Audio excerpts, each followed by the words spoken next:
እኔ ያልከኝ በክርስትና አንድ አምላክ ነው ያለው። እሺ ያ አንድ አምላክ ማን ነው? ያህዌ ነው። ያው ብዙ ስም አለው። እኔ ያህዌ ልጠቀም። ኢየሱስ ክርስቶስ ያህዌ ነው አምላክ አንድ አምላክ ብሎ አስተምሯል።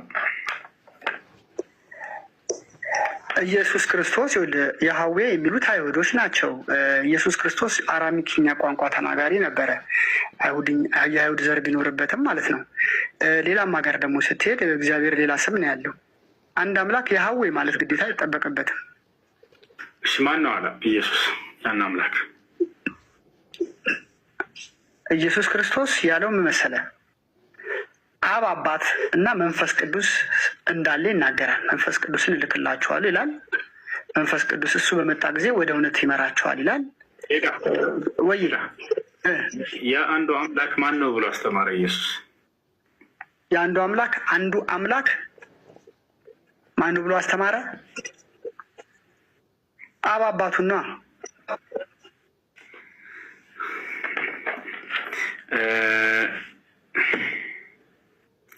ያህዌ ስሙ ነው ብለኛል አይደለ? ያህዌ በአይሁዶች ስሙ ነው። በእኔና በአንተ ደግሞ እግዚአብሔር ይባላል። በጣም ስለዚህ ኢየሱስ ክርስቶስ እግዚአብሔር ብሎ ያስተማረው አንዱን አምላክ አባት እያለ ነው ሲጠራ የነበረው። አብና አባት እያለ ነው የጠራው። ስለዚህ አንድ አምላክ የተባለው አብ ነው ባጭሩ። አዎ እንግዲህ እኛ እንደምንረዳው በክርስቶስ ኢየሱስ ስጋ ውስጥ ራሱ አብ አለ፣ እግዚአብሔር አለ ማለት ነው። መንፈስ ቅዱስን ደግሞ ራሱን የቻለ አንድ አካል አድርገን የምናወራህ ለምንድን ነው? ፐርሰናሊቲ ያለው ምን አይነት ለምሳሌ ያክል ለቤዛ ቀን የታተማችሁ አዳምጠኛ አንድ አምላክ ተብሎ የተጠራው ማን ነበር? ጥያቄው መለስ ክበል አብ ነው አልክ። ስለዚህ የአብ ወልድ መንፈስ ቅዱስ አንድ አምላክ ነው ተብሎ የተጠቀሰበት ቦታ የለም። የክርስቲያኖች እምነት ደግሞ እኔ የምልህ አለ፣ በጣም ብዙ ቦታ አለ።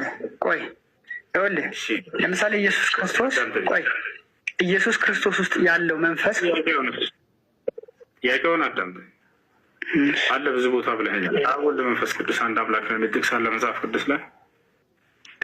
ጳውሎስ በተለያየ ጊዜ ደብዳቤዎቹን ሲጽፍ ስለ አብ ስለ ወልድ ስለ መንፈስ ቅዱስ ተናግሯል። ጌታ ኢየሱስ ክርስቶስም ስለ አብ ስለ ወልድ ስለ መንፈስ ቅዱስ ተናግሯል።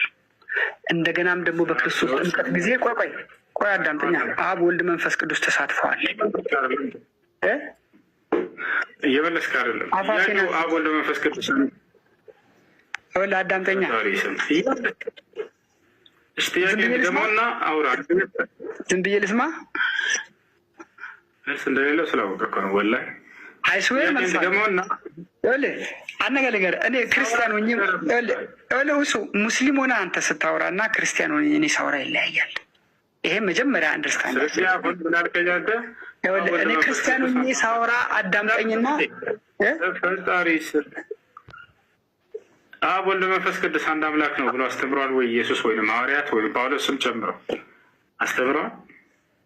እንግዲህ አዎ ከአባታችን ከአብ ከልጁም ከክርስቶስ ኢየሱስ ከመንፈስ ቅዱስ ጋራ እያለ ጳውሎስ በጣም ብዙ ጊዜ መልእክቱን ሲጽፍ ሶስቱንም ስም አብ ወልድ መንፈስ ቅዱስ አንድ አምላክ ብሎ ያስተማረ አለ ወይ አይደለ? ኦኬ ገባኝ ጥያቄ። አሁን አብ ወልድ መንፈስ ቅዱስ አንድ አምላክ የሚል ቃል መጽሐፍ ቅዱስ ውስጥ አለ ወይ እያልከኝ ነው? አይዋ አሁን አገኘኝ። በቃ እንዲህ ሲገናኝ ደስ ይላል። በቃ ገብቶኛል። አረ ጥያቄ መልሴን ደግሞ አዳምጣ። አለ ወይንስ የለም? ነገርኩህ እኮ መልሴ ገባኝ። ጥያቄ መልሴን አዳምጣ እኮ። መልሱ አለ በለኝና ጥቅሱን እንድናላወጣው ነው ላይ ነው። አብ ወልድ መንፈስ ቅዱስ አንድ አምላክ የሚል ይሄ አንተ የምትነው አንድ አምላክ የሚለው ቃል በቃል መጽሐፍ ቅዱስ ላይ የለም። አላሁ አክበር። ምን አዲስ ነገር አብ ወልድ መንፈስ ቅዱስ አንድ አምላክ አሐዱ አምላክ አሜን ይሉናል አይደለ? አብ ወልድ መንፈስ ቅዱስ አንድ አምላክ ይላል አይደለ? የለም መጽሐፍ ቅዱስ ላይ። ስለዚህ እንደሱ ከሆነ አንድ አምላክ ብሎ የሚገልጸው መጽሐፍ ቅዱስ ታዲያ ማንን ነው? ጥሩ ሀሳብ መጣልኝ። አሁን ዝም ብለህ አዳምጣ፣ አፋፌን አትበለኝ። ለመሰለህ አሁን እኔ እየተረዳ ያለሁት ምንድን ነው ሀሳብህን ለሌሎች ለማስረጽ ነው እንጂ የያዝከው እኔን አንደርስታንድ እያደረግህ አይደለም። ፕሊዝ ሊስን ሚ እኔን ደግሞ ትንሽ ሰተህ ደቂቃዎች ስጠኝ እንጂ እሱ ደቂቃዎች ስጠኝ። ደቂቃ ልስጥህ። መጽሐፍ ቅዱስ አንድ አምላክ የሚለው ታዲያ ማንን ነው? 50 ደቂቃ ሰጥቻለሁ። ጥቅሱን ብቻ ነው አዳምጠኛ። እሺ ይኸውልህ እኛ የምናምነው ኢየሱስ ክርስቶስ በስጋ የተገለጠ የእግዚአብሔር የባህሪ ልጁ ነው ብለን ስንል ሰምተሃል መቼም። እፎይም ሲያወራህ ነበር ይሄንን። በክርስቶስ ኢየሱስ ውስጥ በስጋ ውስጥ ያለው መለኮት ነው ነው የምንለው። እሱ እግዚአብሔር ነው። ስጋውን አለለም ያልኩህ፣ ፊዚካሊ የምታየውን ስጋ አለን። በውስጡ የተገለጠው መለኮት እሱ እግዚአብሔር ነው። አትፈልገውም ይህን መስማት። እፎይም ሲያወራህ ነበር አለ። የባህሪ ልጁ ነው ብለዋል። ልድገምልህና እንዴ አንድ አምላክ የተባለው ማን ነው? መጽሐፍ ቅዱስ ላይ አልኩት። እፎይም ታስታውስ ከሆነ ያህዌ አለ። ያህዌ አንድ አምላክ ነው ብሎ ኢየሱስ ክርስቶስና ሐዋርያቶች ያስተማሩበት ቦታ አለ ወይ ስለው ማስረጃ ሊያመጣ አልቻለም። አንተም ይህን እንደሌለን ታውቃለህ። ኢየሱስ ክርስቶስና ሐዋርያቶች ያህዌ አንድ አምላክ ነው አንድ አምላክ የሚለውን ያህዌ አምላክ ነው ብሎ ያስተምረው ያውቃሉ? ያህዌ እኮ በአይሁድ ቋንቋ እኮ ነው ያለው። ያህዌ እሱን የጠየቅኩትን አንተ መልስ ታገኝለታለህ። ያህዌ አምላክ ነው ብሎ ኢየሱስ ክርስቶስና ሐዋርያቶች ያስተምረዋል። ግልጽ ጥያቄ። አዎ በትክክል ስለ ያህዌ ነው። ኢየሱስ ክርስቶስ በስጋ ውስጥ በክርስቶስ አስተማሩ አላልኩህም? ሄዳማ ያህዌ አምላክ ነው ብለው አስተምረዋል ወይ ሐዋርያትና ኢየሱስ ክርስቶስ? እግዚአብሔር አምላክ ነው ብለው አስተምረውኛል። ኢየሱስ አራሚክኛ ቋንቋ ተናጋሪ ነበር ብያለሁ። ያህዌ የአሁን ቋንቋ እግዚአብሔር እያሉ ነበር ሲያስተምሩ የነበሩት። ኦፍኮርስ አዎ። በአረማይክ እግዚአብሔር ነበር የአምላክ ስም አይደለ? በአራሚክኛ ሌላ ስም ልትፈልግ ትችላለህ። በአማርኛ ሌላ ስም ሳይሆን ክርስቶስ ልትፈልግ ትችላለህ አትበለኝና ክርስቶስ ያስተማረበትን እየጠየቅኩ ነው። ኢየሱስ ክርስቶስ ያህዌ አምላክ ነው ብሎ ነበር የሚያስተምረው ወይስ እግዚአብሔር አምላክ ነው እያለ ነበር ሲያስተምር የነበረው? ኢየሱስ ክርስቶስ አብ እና አባቴ እያለ ሲያስተምረን ነበር። በጣም ጥሩ። ያህዌ ብሎ አላስተማረም። ያህዌ ብሎ ያስተማሩት አይሁዶች ናቸው እንጂ ያንን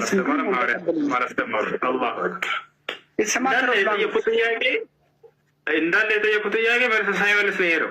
ተሻለ አይደል? አሁንም ይሄንን አንተ ቅድ አሁን ስሙን ስላነሳ ነው እሱን መልሶልህ ነበር ስላልክ ነው። አይመልሶም። አንተ ስለ ኢየሱስ ክርስቶስ የባህሪ ልጅ መሆኑን ሲነግርህ አንተ ጥያቄውን ትተህ ወደ ሌላ ሽፍ አደረግህ እና አዳምጥ። እኔ የጠየቁትን ጥያቄ ትታችሁ ሌላ ነው የምታወሩት። ባለፈውም አንተም ሁላችሁም። አሁን ደግሜ ልጠይቅህ። ኢየሱስ ክርስቶስ እንዲሁም ደግሞ ሐዋርያቶች መጽሐፍ ቅዱስ ላይ አብ ወልድ መንፈስ ቅዱስ አንድ አምላክ ነው ብለው አላስተማሩም። ይሄ ክርስትና እምነት መሰረት የሆነውን እሱን በጣም ደጋግሞ ነው እንጂ ያስተማሩ። አብ ወልድ መንፈስ ቅዱስ አንድ አምላክ ነው ብለው አዎ። ቅድም የለም አላልክም እንዴ? አንድ ጥቅስ አገኘህ ተገለጠልህ። አብ ወልድ መንፈስ ቅዱስ አንድ አምላክ የሚል ቃል ከመጽሐፍ ቅዱስ ላይ ቃል በቃል የለም ብያልኩ እንጂ ኮንቴክስቹዋሊ ይሄንን ያስተማሩን እሱን ነው ያልኩ። አሁን ጥያቄው ቀጣዩ ምንድን ነው ታዲያ? አብ ወልድ መንፈስ ቅዱስ አንድ አምላክ ነው የሚል ከሌለ አንድ አምላክ ነው ተብሎ የተገለጸው ማን ነው መጽሐፍ ቅዱስ ላይ? እኛ የምናመልከው በአይሁዶች በብሉይ ኪዳን የተገለጸው አብርሃም ዘመን የተገለጸው ያህዌ በአዲስ ኪዳን በክርስቶስም ተገልጦ መጣልን አየነው ነው እንጂ የምንልህ እኛም የምናመልከው አለ። አንተ ምን ታመልካለህ አይደለም ጥያቄው። መጽሐፍ ቅዱሱ አንድ አምላክ ብሎ የሚጠቅሰው ማንን ነው? አንድ አምላክ ብሎ የሚጠቅሰው ያህዌ ነው። ያህዌ ማለት ደግሞ አብ ወልድ መንፈስ ቅዱስ ማለት ነው። ይሄ ግባ። እሺ ኢየሱስ ክርስቶስ ሐዋርያቶች አዲስ ኪዳን ላይ አንድ አምላክ ብለው ያስተማሩት ማንን ነው? ድገምልኝ። ኢየሱስ ክርስቶስ ሐዋርያቶች አዲስ ኪዳን ላይ አንድ አምላክ ብለው የገለጹት ማንን ነው? አንድ አምላክ ብለው ያስተማሩት ማንን ነው? አንድ አምላክ ብለው የገለጹት አብ ወልድ መንፈስ ቅዱስን ነው። የቱ ጋር ነው አብ ወልድ መንፈስ ቅዱስ አንድ አምላክ ነው ብለው የገለጹት? በጣም ብዙ ቦታ ነው እንጂ ማቴዎስ 28:19 ለምሳሌ ሄዳችሁ በአብ ወልድ መንፈስ ቅዱስ አጥምቁ ማለት አንድ አምላክ አይደል እንዴ? እኔና አብ አንድ ነን ብሎ ሲል ክርስቶስ አንድ አምላክ አይደል እንዴ? አብ ወልድ መንፈስ ቅዱስ አንድ አምላክ ነው ይላል። እዚያ ቅድም የለም ብለህን እንደገና ተመላለሰናል። አንድ አምላክ ብሎ የተናገረው መጽሐፍ ቅዱስ ላይ ማንን ነው? አንድ አምላክ ብሎ መጽሐፍ ቅዱስ ሲናገር ኢየሱስንም ከቶ ነው። ኢየሱስን ኤክስፕሊስ አድርጎ አውጥቶ አይደለም። ኢየሱስ ክርስቶስ የእግዚአብሔር መለኮታዊ ኃይል አለበት ብለን የምናምን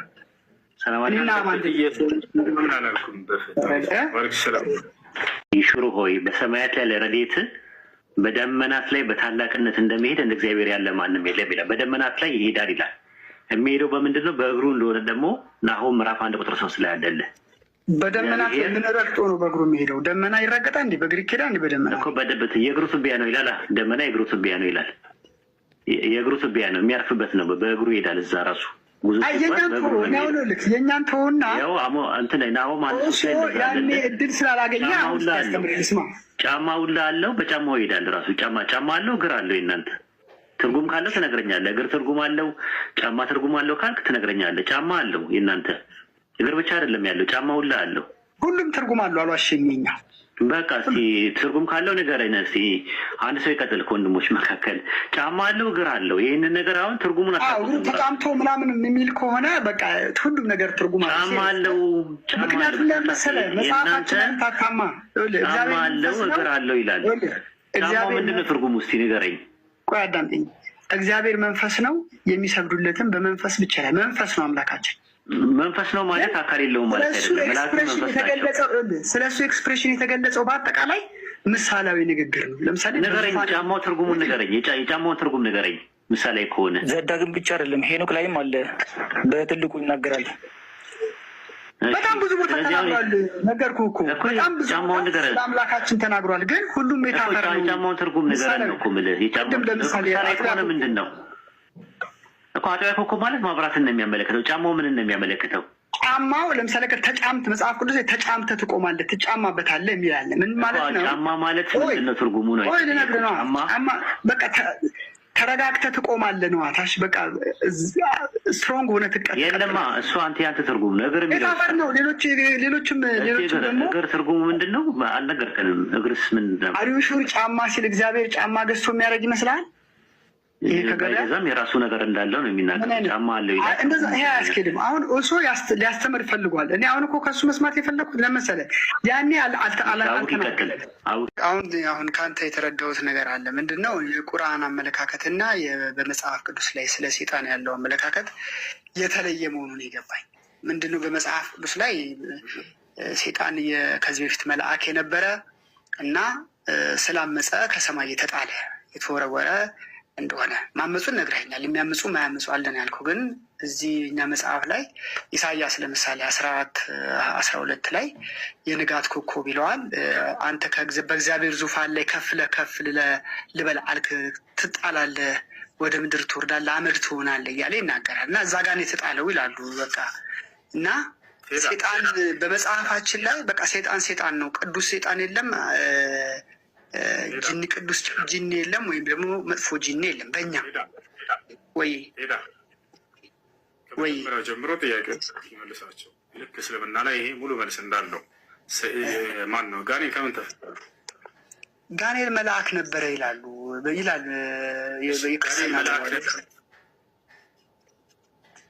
ጋኔል መልአክ ነበር የሚለው የቱ ጋር ነው ያለው? ኢሳያስ 14:12 ላይ አንተ የንጋት ኮከብ ነህ ብሎ ስለ ውበቱ ስለ የመልአክ አይነት ባህሪ እንዳለው በደንብ አሁን አንብብልኝ ካልክላ ነበር ይችላለሁ። መልአክ እንደነበረ እና መልአክ ነበረ። የቱ ጋር ነው እንደሱ የሚለው? ጋኔል መልአክ ነበር የሚለው ጥቅስ የቱ ጋር ነው ያለው? ኢሳያስ 14:12 አንብብልኝ ከቻልክ። ኢሳያስ 14:12 ላይ ጋኔል መልአክ ነበር ይላል። ግለጥ። አይ ቃል በቃል እንዲህ ጋኔል መልአክ ይመስላል ሳይሆን አንተ የንጋት ኮከብ ነው የሚለው ከእግዚአብሔር ዙፋን በላይ ከፍ ከፍ እንዳለና እንዳመፀ እና ከሰማይም እንደተወረወረ ይናገራል። አይልም እንደዛ ጋኔል መልአክ ነበር የሚለው የለም። አይ ጋኔል መልአክ ነበር የሚል የለም፣ ቃል በቃል የለም። ግን ያመፀ መልአክ እንዳለና ከሰማይ እንደተወረወረ ይናገራል። የለም እንደዛ ነው የለም። አይወልደ እሺ የወደቀ መልአክ ነው ብላችሁ ታምናላችሁ አይደለ? ጋኔል የስ ያለ እንደዛ ነው የምናስበው። የወደቀ መልአክ ነው ጋኔን ጥቅስ አለ መጽሐፍ ቅዱስ ላይ? አዎ የተጣለ መልአክ እንዳለ መጽሐፍ ቅዱስ ይናገራል። ኢሳያስ 14:12 ሰይጣን ወይም ዲያብሎስ የተጣለ የወደቀ መልአክ ነው የሚል ጥቅስ አለ ወይ? ይሄ እሱማ ጌታ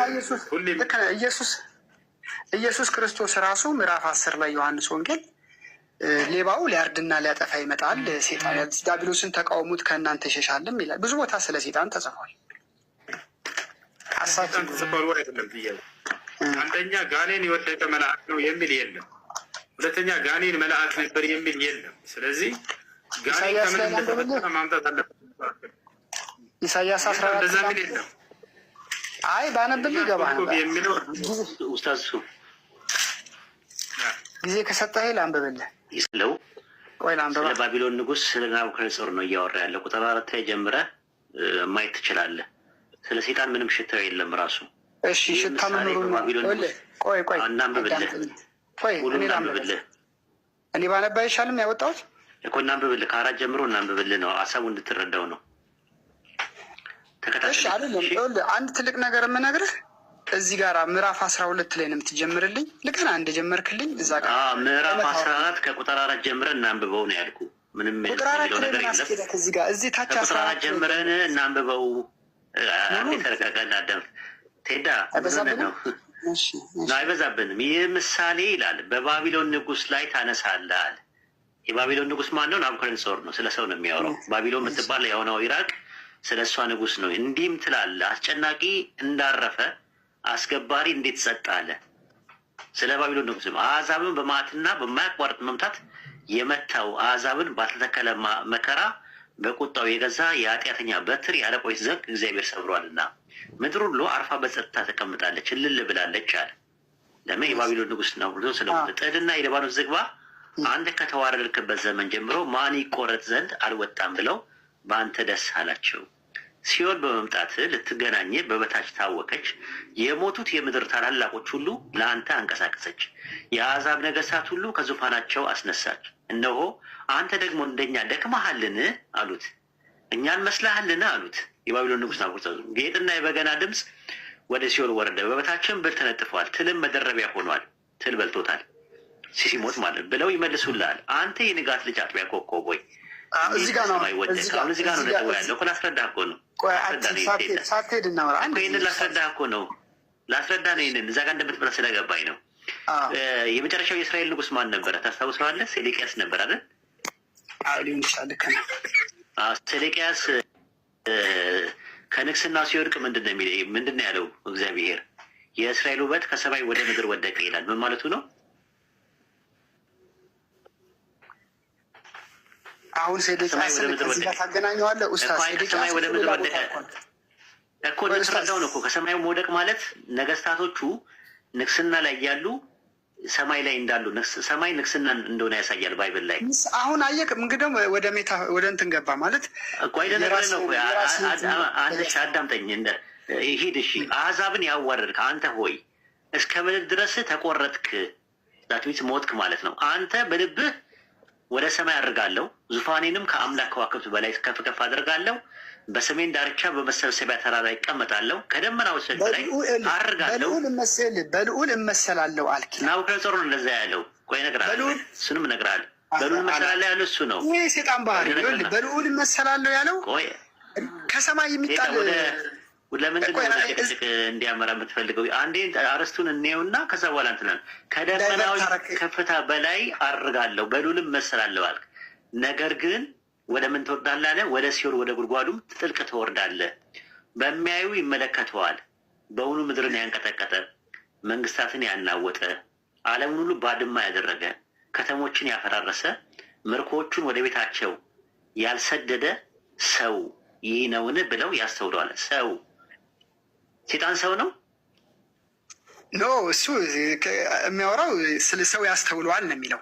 እዚህ ጋር ሰው ያልሰደደ ሰው ይህ ነውን ይላሉ። ሰው ኡስታዝ እኔ እያነበብኩ እንዳልናገር ለምን እድል አልሰጠኝም?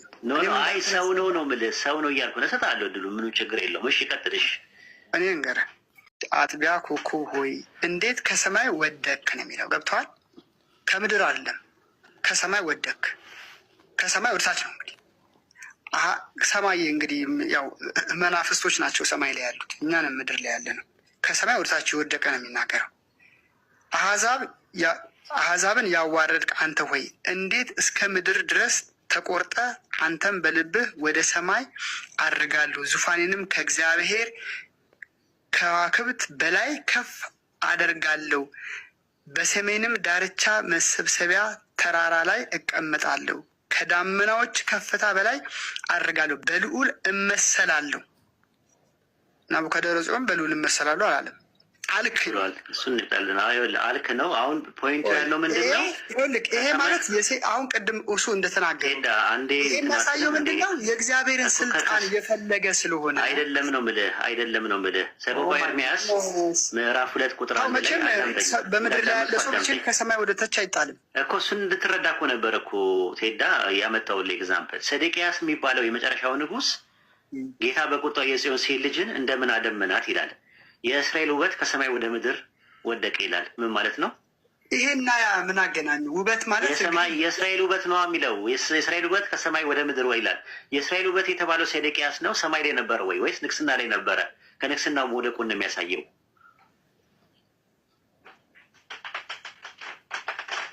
ቴዳ የእስራኤል ውበት የተባለው ሴዴቅያስ ከሰማይ ወደ ምድር ወደቀ ሲባል ቃል በቃል የአትሞስፌሩ ላይ ወይም ደግሞ ስፒሪቹዋል ወርልድ ውስጥ ነበረ ማለት ነው ወይስ ከሰማይ ወደ ምድር ወደቀ ማለት ከንግስናው መውደቁን ነው የሚያሳየው? ከሰማይ ወደ ምድር ወደቀ ማለት ሴዴቅያስ መጀመሪያ ከሰማይ ወደ ምድር ወደቀ ማለት መጀመሪያ ያ ኤግዚስተንሱ ሰማይ ላይ ነበረ። ከክብር ወደ ታች የእስራኤል ውበት እንትና ሴዴቅያስ እንደዛ ነበረ ብለን የምታምነው? ሴዴቅያስ ሰማይ ላይ ነበር የሚኖረው ማለት ነው። እዛ ጋር ሊናገር የፈለገው ልክ አሁን ምሳሌ እዛ ጋር ያን ስለተናገረ ይሄኛውን እዚህ ጋር ተናገረ ብለህ ለማለት አስበው ነው። ችግር የለውም። እንድታውቀው ነው ሀሳቡን እንድትረዳው ነው። እንትን ላይ ዳንኤል ላይ ለ7 ዓመት እንደ ከብት ሳር የበላበት ምክንያት እኔ በገዛ ኤጎ ኤሚ ብሎ እኔ በገዛ ኃይሌ የገነባዋት ባቢሎን ናት ብሎ ሲል ያኔ እንደ ከብት ሳር የበላበት አለ። ተዋርዷል፣ ተቆረጥክ ነው የሚለው። መቆረጥ መሞትን ነው የሚያመለክተው። ስለዚህ እያወራ ያለው አውዱ የባቢሎን ንጉሥ ናቡከደነፆር ነው እያወራ ያለው እንጂ ሴጣንም መልአክም የሚል አውዱ ላይ የለም። ካለ አውጥታሳየኝ። አይ ስልህ አውዱ ላይ ሴጣንና መልአክ አይልም፣ ግን ከሰማይ የተወረወረ በእግዚአብሔር ዙፋን ላይ ሊቀመጥ ፈልጎ ከእግዚአብሔርም በላይ ነኝ ብሎ ያለና ቆይ ዙፋኑን ፈልጎ ከሰማይ የተወረወረ እንዳለ የባቢሎን ንጉሥ ይላላ አውዱ ላይ የባቢሎን ንጉሥ አለኝ። የባቢሎን ንጉሥ ብሎ እንደነበረ ማስረጃው አውዱ ላይ ነው። አንተ ደግሞ ሴጣን በልዑል እመሰላለሁ ያለበትን ጥቅስ ኢሳያስ 14 ላይ ያለው ለሴጣን ነው ብሎ እየፈታና ያስተማረ ከሐዋርያትና ከነቢያት መካከል ማስረጃ ማምጣት ይጠበቅብሃል። ባይሆን እኔ ኢሳያስ ምዕራፍ 14 ቁጥር 12 ላይ ባለው ጥቅስ መሰረት ከሰማይ እንዴት ወደክ የሚለውን ነገር አነጋገር ከሰማይ መውደቅ ማለት ከንግስና ማለት ነው ብዬ ፈታሁት። ለምን አይሁዶቹ አፈታታቸው በዚህ መልኩ ነው ያልፈቱት? እንደገና ሰቆቃወ ኤርምያስ ምዕራፍ 2 ቁጥር 1 ላይ የእስራኤል የመጨረሻ ንጉሥ ኢንተርናሽናል ክርስቲያኖች ይህንን ላጋን ሴጣን እንደሆነ ነው የምንፈታው። ቴዳ እየተለማመጠን እኮ አይደለም፣ ራሱ እየተለማመጠን አይደለም ማለት ነው። አንዴ ልጨርስ ሀሳቤን። የእስራኤል የመጨረሻ ንጉሥ ሴዴቅያስ የሚባለው ከሰማይ ወደ ምድር ወደቀ ሲባል ከንግስና ላይ ማቆሙና መዋረዱን የሚያሳይ እንጂ ሰማይ ላይ አይደለም ብለን እንደምናስበው ሁሉ የባቢሎን ንጉሥ ናቡከደነፆርም ከሰማይ ወደ ምድር ወደቅ ሲል ንግስና ላይ ነበር፣ ከንግስናው ላይ መውረዱን ነው የሚያሳየው እንጂ ቃል በቃል ስለ ሴጣንም ስለ መልአክም እያወራ አይደለም። አውዱ ላይ ሴጣንና መልአክ የሚል ነገር ማስረጃ ካለ አንደኛ ከነቢያትና ከሐዋርያት መካከል በዚህ መልኩ ይህን ነገር ያስቀመጠ፣ ሁለተኛ ነገር ደግሞ ከአይሁዲያኖች ከታርገምም ሆነ ከሚሽናም ሆነ ከሚድራሽም ይሄ ነገር ለሴጣን ነው ብሎ አይደለም የሚረዱት። ሲምፕሊ በትክክል የሚያወራው ስለ መልአክም ስለ ሴጣንም ሳይሆን የባቢሎን ንጉሥ ናቡከደነፆር እንደሆነ ሰው እያለው የባቢሎን ንጉሥ አሟሽተህ እንዲህ ብለህ ንገረው እያለ አሁን እያወራ ያለው ስለ ባቢሎን ንጉሥ የባቢሎን ንጉሥ በእግዚአብሔር እመሰላለሁ አለ ይላል። እዛው ላይ አለ ይላል። አለ ካላ እሱ ነው ያለው። አንተ ግን ሴጣን ስለማለቱ ማስረጃ ኢሳያስ 14 ላይ አምጣ ነው ያልኩ።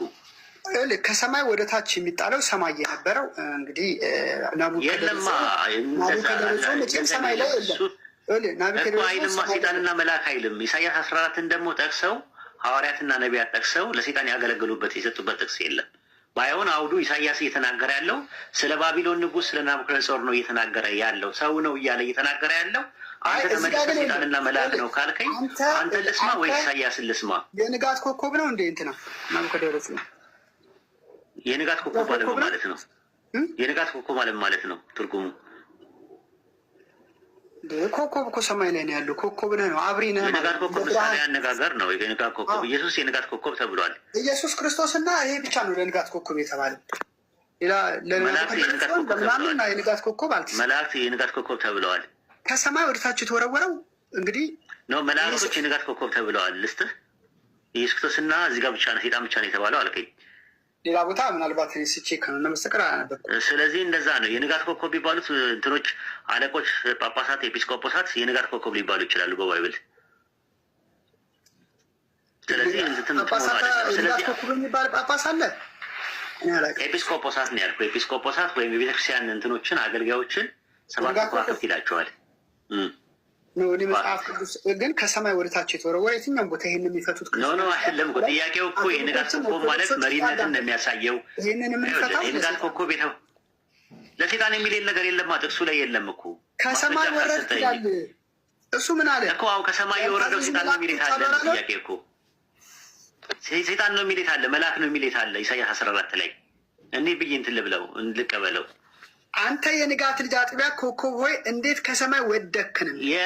እሱ የተባለው ሴጣን ነው መልአክ ነው የሚል ማስረጃው ላይ እኮ እሱን ነው እኮ መልእኮ እኮ እሱን ለመረዳት እኮ በቀላሉ ሰቆቃወ ኤርምያስ ምዕራፍ 2 ቁጥር 1 ላይ አውጥቼ ያሳየው። የእስራኤል ውበት ከሰማይ ወደ ምድር ወደቀ ይላል። ሴዴቅያስ የሚባለው ሴዴቅያስ ሰማይ ላይ አልነበረም። እሱ ውበትን ነው የሚናገረው። ምናልባት ሞገስ ሊሆን ይችላል። ይሄ ግን የእስራኤል ውበት ከሰማይ አይደለም የሚለው አይደለም። ጌታ በቁጣው ቀን የጽዮን ሴት ልጅን እንደምን አደመናት ካለ በኋላ የእስራኤል ውበት ከሰማይ ወደ ምድር ወደቀ ይላል። የእስራኤል ውበት የተባለው ሴዴቅያስ ነው። እሺ የእስራኤል ውበት ይበል። እሺ ቆይ የእስራኤል ውበት ይበል ከሰማይ ወደ ይሄ እኮ የንጋት ኮከብ ነው የተጣለው እዚህ ጋር እኮ ምንድን ነው አሁን እኮ መውረዱ ሁለቱም እኮ ካልከኝሽ በቃ ለመረዳት ካልፈለግ ችግር የለውም። አይ ቲንክ እየተጫንኩ እንዲመስለኝ ስለማልፈልግ ነው። አይ ቲንክ ኡስታዝ ዙ ቀጥል። ለማንኛውም ኢሳያስ 14 ላይ ሽታው የለም ሴጣንም መልአክም የሚል ነገር የለም። ምን አልኩ መሰለህ? አኮርዲንግ ቱ ዘ ባይብል ሁሉም ሜታፈር ነው፣ እንትን አለው ምሳሌያዊ ነው። አሁን አንተ ግን የምታጫውተኝ በተለይ ፊት አለው አልክና ራስ የለውም ማለት ቴዳ እግዚአብሔር ጭንቅላት አለው የሚል ተገልጧል አልተገለጸም? መጽሐፍ ቅዱስ ላይ በፊዚካል ቦዲ ስለ አምላካችን ብዙ ተገልጧል አልኩህ እኮ። እሱ ሁሉ ግን ምሳሌያዊ ንግግር ነው አይደለም አልኩህ። ከዚያ መካከል ከተገለጸው መካከል በፊዚካል ቦዲ ካልከው ጭንቅላት አለው የሚል ተገልጿል አልተገለጸም? እግዚአብሔር ቦታውን ባላስታውስም ሊኖር ይችላል። አንተ ካስታወስከኝ አላውቅም። የለም ከሌለ የለም ነው በቃ አልተገለጸም። እሺ እግዚአብሔር አንገት አለው የሚል ተገልጿል አልተገለጸም?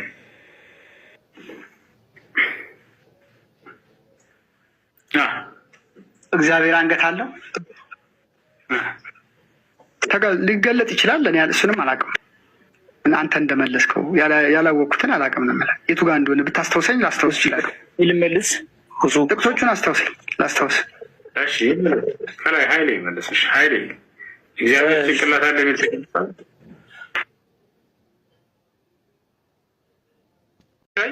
ኢየሱስ ክርስቶስ ራሱ አምላክን አንዳችሁም እንኳን አላያችሁትም ማለት አያችሁ። ስለዚህ አምላክ እጄ እንዲህ አይነት ነው ብሎ ካልገለጸ፣ ልክ ነቢያቶችም የአምላክ እጅ እንዲህ አይነት ነው ብሎ ካልገለጹ፣ ወይንም አምላክን አይቶ ሊገልጽ የቻለ ሰው ከሌለ ምንድነው ታዲያ መልስ ሊሆን የሚችለው? ያን የአምላክ እጁ ምን አይነት እንደሆነ አልተገለጸም። በነቢያትም አንደበት እንዲሁም ከራሱም አንደበት አምላክ አልገለጸውም። አይቶ የገለጸብም አካልም የለም። ያ ነው አምላክ አላህ ስብሐነሁ ወተዓላ ብናየውማ ያኔ እመኑበት የሚለው ቃል አያስፈልግም ነበር። እያየነው ነው ኸላስ። ለምሳሌ መላእክቶች አሉ። በመላእክ ማመን የሚለው የእምነታችን መሰረት ነው። ለምን ተቀባራ? ስላላየናቸው። ብናያቸው በመላእክ እመኑ ማለት አያስፈልግም ነበር። አንድ ቤት አድርጉ። ለምሳሌ ፀሐይ እናያታለን።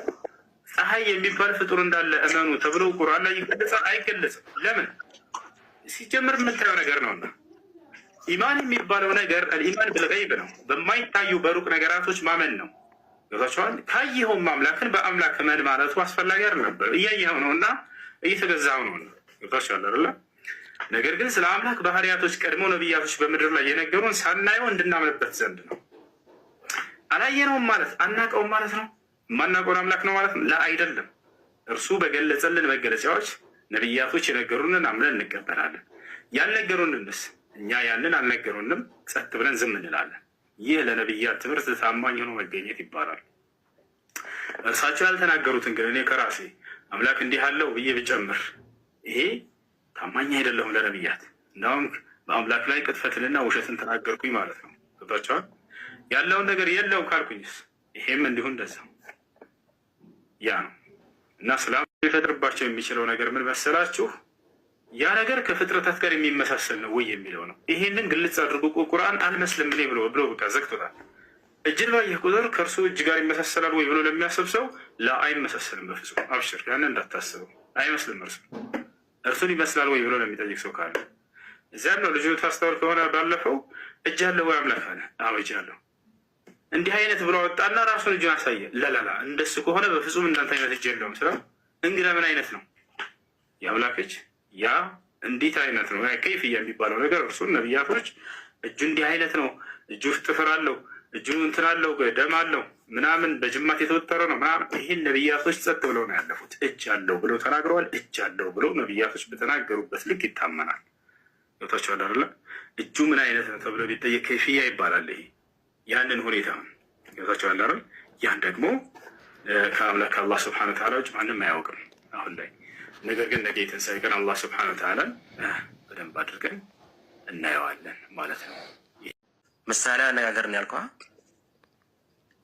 አሁን እሱ ሌላ ነገር ነው። አሁን እኔ ከእሱ ያወራውን ነው ማውራት እንፈልገው እንጂ ችግር የለም ታወራለህ። ከእነ ምሳሌ አነጋገር ነው ወይስ አይደለም? እንዳስረዳ አሁን እየመለሰልኝ ነው። ሌላ ጥያቄ መጠየቅ የፈለጉት ችግር የለም ትጠይቋለህ። ግን ምሳሌያዊ አነጋገር ነው ወይስ አይደለም? ስለ አምላካችን ማንነት ፐርሰናሊ ፊዚካሊ የተነገረ ሁሉ ምሳሌያዊ ነው ከመጽሐፍ ቅዱስ ላይ እንጂ አምላካችን በጣም ጥሩ። አንድ የመጽሐፍ ቅዱስ ጥቅስ ወይም አንድ ነቢይ ይሄ የአምላክ ጉዳይ ምሳሌያዊ አነጋገር ነው ብሎ የፈታ አንድ ነቢይ ንገረኝ። በቃ የተነጋገርነውን ቃል ሁሉ ለምሳሌ ያክል እንጀራም ዳቦም ቢባል መጽሐፍ ላይ ላሳየ ነው አይደለም። እግር ማለት ለምሳሌ ስማ፣ ለምሳሌ እሱ እጁ ምን ይመስላል? እጅ እኮ የሰው እጅ የሚባለው ሰው አላልከው። እኛ ማስረጃ አለን የምንጠቅሰው። አንተ ማስረጃ አለ ወይስ የለም? ቴዲ አጭር ቃል ነው። እግር ሲባል ምሳሌያዊ አነጋገር ነው ብሎ የነገረህ ነቢይ ማን ነው? አጭር መልስ። ምን አይነት ጥያቄ ነው? የህፃን ጥያቄ የምትጠይቀው እንዴ? ነቢያቶች አንዴ ቆይ ተረጋጋ። አንዴ እሱ ይጨርስ፣ እሱ ጋር ልጨርስ። ስለዚህ ነቢያቶች የማያውቁትን ትምህርት ምሳሌያዊ አነጋገር ነው ብለህ እየነገርከን ነው። በቃ እሱ እኮ ልክ ነገረኝ፣ ምሳሌያዊ ነው ነገረኝ አይደል? አሁን አንተ ከመጽሐፍ አይደለም እኔ ስለ እግዚአብሔር እንደጠየቅኩ እግዚአብሔር እንደዚህ አይነት ነገራቶች አለኝ ሲል አንተ እግዚአብሔርን አይተኸው ታውቃለህ? ይኸውልህ እግዚአብሔርን ያየው ማንም የለም አለ እኮ ነገርህ እኮ አንድያ ልጁ ሲተረክ። ኦኬ፣ ስለዚህ አይተኸው ስለማታውቀው አካል እንዲህ ነው ብሎ የመናገር መብት ማን ሰጠህ? እንዴ ይሄው እኮ እሱ እጅ አለው ብሎ ተናገረው እኮ። እሱ ስለ እስልምና ነው። እሱ ስለ እስልምና ነው እየጠየቅን ያለነው፣ ስለ ክርስትና ነው። እና በመጽሐፋችን አምላካችን መንፈስ ነው፣ እግዚአብሔር መንፈስ ነው። መንፈስ አይደለም እግር አለኝ ይላል። እግር አለኝ ይላል። እግሩ ምንድን ነው? ያየው ሰው አለ። እግር ግን እግዚአብሔር ወረደ፣ እግዚአብሔር ረዳን፣ እግዚአብሔር ዙፋን ላይ ተቀመጠ ምናምን የሚለው በመጽሐፋችን ላይ ምሳሌያዊ ነው። የእሱን ክብር ለመግለጽ ማን አለህ? ማን አለ? አንተ ሳይሆን ማን አለ? የትኛው ነብይ አለ እንደዚህ? መጽሐፉን መጽሐፍ ቅዱስን አንብበህ ንገረኝ። መጽሐፍ ቅዱስ በጣም ጥሩ። መጽሐፍ ቅዱስ ትልቁ ላድርጉት። በጣም ጥሩ። አንዴ ትልቁ ላድርጉት። መጽሐፍ ቅዱስ ክፈትልን። ትልቁ ላድርጉት። ምንድን ነው እሱ? መጽሐፍ ቅዱስ ነው ያለ። እግር ማለት የተፈለገው ምሳሌያዊ አነጋገር ነው ብሎ የፈታለት ከመጽሐፍ ቅዱስ ሊያሳየን። እሱ ግን ውይይታችሁ ምን ነበረ? በነቢያት ትምህርት ይሄ ይታወቃል ነበር አለ ውይይታችሁ። አምላክ ስለዚህ ነቢያቶች እነዚህ ነቢያቶች ነቢያቶች የሰበኩት አምላክ ማን ነው? አሁን እኮ እኔ ሰው ነኝ፣ አሁን እኔ ሰው ነኝ ብሎ ሰው አይደለም። አንተ ማስረጃ አለመሆኔን አሳየኝ ሊለኝ ነው። ገብቶሃል? እግር የሚለው አምላክ ምሳሌ አነጋገር ነው ብሎ ይፈታል። ሁሉንም እንዲዘፍን ትፈልጋለህ? ስለዚህ ምሳሌ አነጋገር የሚለው ከየት አመጣኸው አንተ? እኔ የምልህ መጽሐፍ ቅዱስ አንበህ ታውቃለህ? መጽሐፍ ቅዱስ ምሳሌ አነጋገር የሚለውን ከየት አመጣህ አንተ? መጽሐፍ ቅዱስ ሙሉ በምሳሌ የተሞላ ነው ከላይ እስከታች። ማን አለ? አንብበው። አሁን ወደ ተሻለ ክርክር አንሄድም።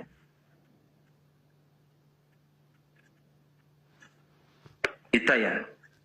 ክፈተው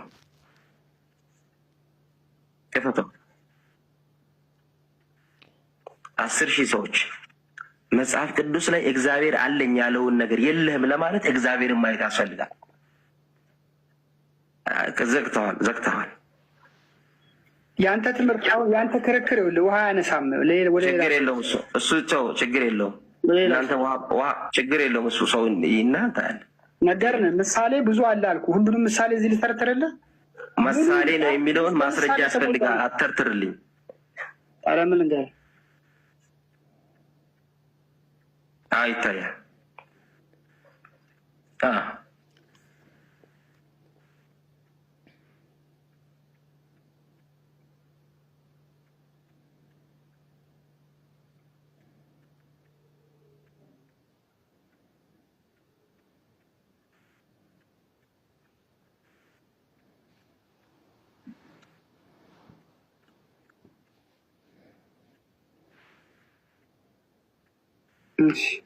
ምን ላይ ነው ያለኝ?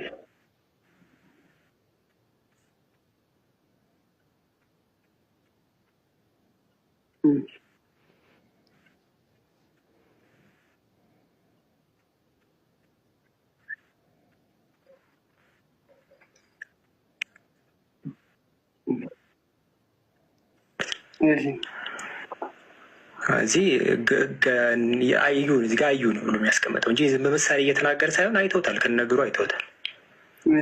አብዱልከሪም ከሃይማኖት አበው ለምን አትሰጠውም? እጅግር የሚባለው ነገር ቃል በቃል አለው ብለው ያሉበት ቸርች ፋዘርስ ያሉበትን ሃይማኖት አበው ምዕራፍ 28 ቁጥር 30 ላይ ያወጣለት እናሳየው። እያንዳንዷ መጽሐፍ ቅዱስን ሄደ ስታነበው አሁን ቁንጽው አታምጣልኝና ሁሉም ራእይ ነው ወይ ደግሞ ምሳሌያዊ ንግግር ነው እንጂ አምላካችን መንፈስ መጽሐፍ ቅዱስ ሚላል አዳምጠኝ እግዚአብሔር ሰማይና ምድርን የሞላ ነው ይላል። ሄድና ደግሞ ዳዊት መጽሐፍ መዝሙር ላይ ታነበው አሕዛብ ሰማይና ምድርን በስንዝር ሰማይና ምድርን በስንዝር የለካ ሰማይና ምድርን በስንዝር የሚለካ ለእኔና ለአንተ ይመስላል። ይሄ ሀስቲ ጀነራላይዜሽን ፋላሲ የሚባል ነገር አለ። ሎጂክ ላይ አንድ የሆነች ነገር ፒክ አድርገህ መደምደም ማለት ነው። አንድ ሴት ነገር ፒክ አድርገህ እየደመደምክ እንደዛ ያደርገው አይደለም። ይኸው እያሳየሁ እኮ አንተ ምሳሌ አልከን። እኔ እሺ ምሳሌ የሌሎች ቦታዎች ላይ ምሳሌውን ታውኩልህ እና እዚህ ጋር መጣሁ። አሁን እዚህ ላይ ሙሴና የእስራኤል የመጡ 70 ሽማግሌዎች አንድ ላይ ይኸው እግዚአብሔር እንዳዩ እየተናገረ እኮ ነው። እዚህ ላይ በምሳሌ የሚሉት 70 ሽማግሌዎች ምሳሌ ነው። 70 ሽማግሌ ሄዱት ምሳሌ ነው መለስ ቴን ይሄ ያው ምሳሌ የሆነ የተገለጠላቸው ራያ ሙሴና 70 ሽማግሌዎች ምሳሌ ነው። አዎ ራእይ ነው። ለምሳሌ ያክል አንድ ነገር ልንገርህ።